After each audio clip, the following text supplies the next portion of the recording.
Hello students.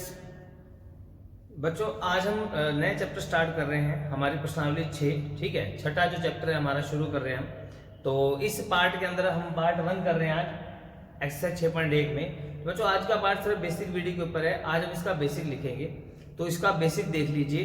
ठीक है, कि आपको किस तरीके से करना है। तो बेसिक के अंदर सबसे पहला आता है हमारे पास संरेखी बिंदु। पहला पॉइंट है संरेखी बिंदु। संरेखी बिंदु, संरेखी बिंदु क्या होते हैं? देखो ध्यान से, तीन बिंदु ले लीजिए ए बी सी और इनको बस स्केल पे मिलाएं। अगर ये तीनों एक ही लाइन में आ जाते हैं, अगर ये तीनों बिंदु एक ही लाइन में आ जाते हैं तो इसको बोलते हैं संरेखी, यानी एक ही रेखा में बिंदुओं का आना। अगर मान लो ये बिंदु, ठीक है, इसमें नहीं आते हैं, मान लीजिए एक बिंदु मान लो यहां है, एक बिंदु बी है, एक बिंदु सी है। अब ये तीनों एक लाइन पे नहीं आएंगे। अगर आपने ऐसी लाइन लगा दी तो बी नहीं आता, ऐसे लगा दोगे भी, सीधी लाइन आपको लगानी है तो सीधी लाइन पे तीनों नहीं आ रहे, तो इसको बोलते हैं असरेख बिंदु। असरेख बिंदु, ठीक है। तो हमारे पास बिंदु के बारे में ये बात थी। अब हम पढ़ेंगे बच्चों कोण के बारे में। ठीक है, तो इसके अंदर हमारे पास कई प्रकार के कोण हैं, तो देखिए ध्यान से कोणों के प्रकार।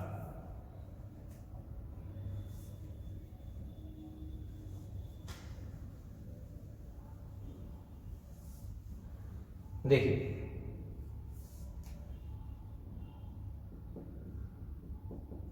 कोणों के प्रकार। कोण क्या होते हैं बच्चों? देखो ध्यान से कि कोई रेखा है ऐसे ए बी, आपने इसके बीच एक लाइन लगा दी ऐसे AC। अब इनके बीच जो ये वाला जो गैप है, ये गैप कितना है? ये गैप ही कोण कहलाता है कि कितना बड़ा गैप है। जितना बड़ा गैप उतना बड़ा कोण, जितना छोटा गैप उतना छोटा कोण हो जाएगा। तो इसी को ही कोण बोलते हैं और इसका नाम होता है थीटा। थीटा भी कहते हैं इसको, ठीक है। तो अगर कभी आ जाए तो कंफ्यूज मत होना, इसको थीटा बोलते हैं। हम पढ़ रहे हैं कोणों का प्रकार। तो सबसे पहले प्रकार का कोण है हमारे पास न्यून कोण। ठीक है, 0 डिग्री से 90 डिग्री तक, 90 डिग्री के बीच का कोण, ये होता है न्यून कोण। जो कोण 0 से 90 के बीच होता है, जैसे कि 30 डिग्री, 40 डिग्री, 50 डिग्री, 60 डिग्री, ये सारे के 0 से 90 के बीच है। ठीक है, तो इसको बोलते हैं हम न्यून कोण। तो आप इसका उदाहरण लिख सकते हो। EG का मतलब होता है उदाहरण, ठीक है। EG का मतलब उदाहरण होता है। तो जैसे कि 30 डिग्री, 40 डिग्री, ऐसे आप उदाहरण ले सकते हो बच्चों, ठीक है। उसके बाद हमारे पास दूसरा पॉइंट आता है समकोण। तो याद रखो 90 डिग्री को ही समकोण बोलते हैं। और इसका जो डायग्राम है वो ऐसे बनता है कि एक AB लाइन है, उसके ऊपर AC लाइन, तो ऐसा निशान, ये 90 डिग्री का डायग्राम है, चित्र है, ठीक है। तो 90 डिग्री कोण ऐसे बनेगा। उसके बाद हमारे पास तीसरा पॉइंट आता है अधिक कोण। तीसरा पॉइंट अधिक कोण। अधिक कोण क्या होता है बच्चों? देख लीजिए ध्यान से, यहां लिख रहे हैं 0 डिग्री, सॉरी 90 डिग्री से 180 डिग्री के बीच का कोण, वो होता है अधिक कोण। उदाहरण 100 डिग्री, 120 डिग्री, ऐसे। तो ये कोण थे बच्चों। अभी हमने कोणों के प्रकार कर रहे हैं, तो हमने 3 प्रकार के कोण पढ़ लिए हैं। आप इसको लिख लो, देख लो। आगे देखिए इसके अगले प्रकार। चौथा पॉइंट है हमारा बच्चों ऋजु कोण।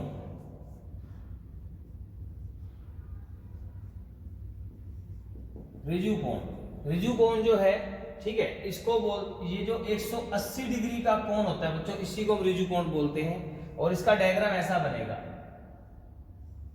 ये यानी कि एक रेखा पर बनने वाला कोण को ऋजु कोण बोलते हैं। एक रेखा पर जो पूरा एक कोण बन जाएगा, इस कोण का पूरा नाम जो होगा वो होगा ऋजु कोण होगा बच्चों। उसके बाद है हमारे पास पांचवा पॉइंट प्रतिवर्ती कोण। प्रतिवर्ती कोण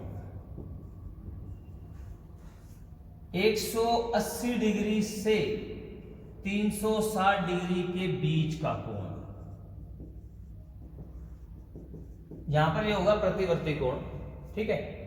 उसके बाद प्रतिवर्ती कोण जो है ये होगा, दूसरे शब्दों में कहें जैसे मान लो हमें कोई कोण दे दिया 40 डिग्री, आपसे पूछे इसका प्रतिवर्ती कोण निकालो, प्रतिवर्ती कोण इसका, तो क्या करेंगे 360 में से वो कोण हम माइनस कर देंगे, यानी कि 360 में से 40 गए 320 डिग्री, तो ये आ गया हमारा प्रतिवर्ती कोण। किसी प्रतिवर्ती कोण को निकालने का तरीका बच्चों ये रहेगा। उसके बाद हमारे पास एक पॉइंट और रह गया जिसको बोलते हैं प्रतिवर्ती कोण के बाद हमारे पास पूर्ण कोण। पूर्ण कोण 360 डिग्री के कोण को ही पूर्ण कोण कहते हैं बच्चों, ठीक है, ये इसका नाम है 360 डिग्री का, तो इसको पूर्ण कोण कहते हैं। इसके बाद 2 पॉइंट और पड़े, देखो 7वां पॉइंट है हमारे पास पूरक कोण। अब तक हमने बच्चों 2-2 कोण पढ़े थे पापा, एक कोण के बारे में, अभी तक हमने एक कोण पढ़ा था, अब 2-2 कोण के बारे में पढ़ेंगे पूरक कोण। इसमें 2 कोण होंगे, ठीक है। जिन 2 कोणों का योग, जिन 2 कोणों का योग 90 डिग्री होगा, जिन 2 कोणों का योग 90 डिग्री होगा, वो दोनों कोण आपस में क्या कहलाएंगे, पूरक कोण कहलाएंगे। वो दोनों कोण पूरक कोण कहलाते हैं। वो दोनों कोण पूरक कोण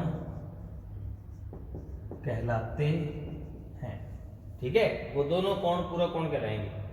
उदाहरण के तौर पे आपके पास कोण आ गया 40 डिग्री, आपसे पूछ रहे इसका पूरक कोण बताओ,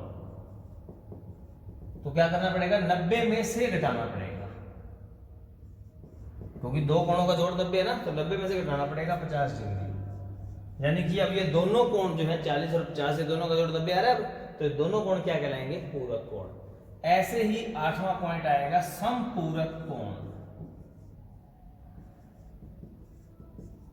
वो पूरक था 90, समपूरक में क्या होगा, जिन 2 कोणों का योग 180 डिग्री हो, ठीक है,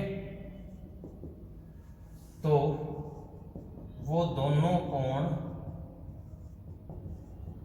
समपूरक कोण कहलाते हैं।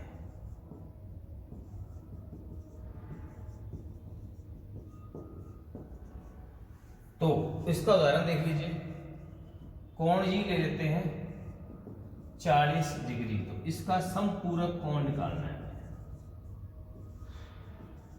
तो वो क्या आएगा, 180 में से 40 घटा दोगे तो बचा 140 डिग्री। अब ये वाला कोण और ये वाला कोण दोनों क्या है, समपूरक कोण है। तो ये था हमारा कोणों के लिए बेसिक। अब हमारे पास जो प्रश्नावली 6.1 है उसके अंदर 2 ना प्रॉपर्टी आएंगी जिसको बोलते हैं प्रमेय। तो हमारे पास 2, इन्होंने अभी ग्रहित भी बोला, उसको प्रमेय भी कह सकते हो, एक ही बात है, ठीक है। तो देखिए ध्यान से, तो बच्चों हमारी जो 6.1 में पहला प्रमेय होगा वो है रैखिक कोण। रैखिक कोण, युग्म, रैखिक युग्म। इसका मतलब क्या होता है कि एक रेखा पर अगर ए और बी है, एक बिंदु ले लो O से एक लाइन खींच दी सी, OC। अब यहां पर एक कोण तो ये बन गया, एक कोण ये बन गया 2, तो इन दोनों कोणों का योग जो है, कोण 1 और कोण 2, इनका योग 180 डिग्री होगा। इस प्रॉपर्टी का नाम क्या है, रैखिक युग्म। ये हमारा प्रमेय है, रैखिक युग्म। इसके ऊपर सवाल आएंगे हमारे पास 6.1 प्रश्नावली में। और हमारे पास दूसरा पॉइंट है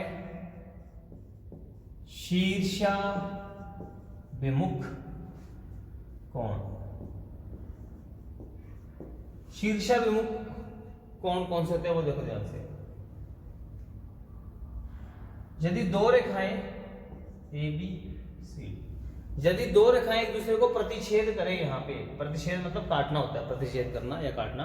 अगर दो रेखाएं एक दूसरे को प्रतिच्छेद करती हैं, काटती हैं, तो यहाँ पर जो इसके इस तरफ जो कोण बनेगा एक और इस तरफ जो कोण बनेगा दो, ये हमेशा बराबर होंगे, दोनों बराबर होंगे। क्यों?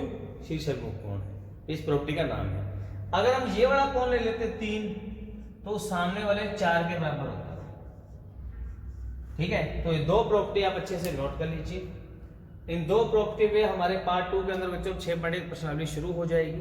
ठीक है, और इस तरफ मेरे प्लेलिस्ट है जहाँ पर आपको इस चैप्टर के बाकी पार्ट मिल जाएंगे, और इस तरफ चैनल को सब्सक्राइब करने का ऑप्शन है, यहाँ पर टच करके सब्सक्राइब कर सकते हो अगर अब तक नहीं किया तो। थैंक यू बच्चों।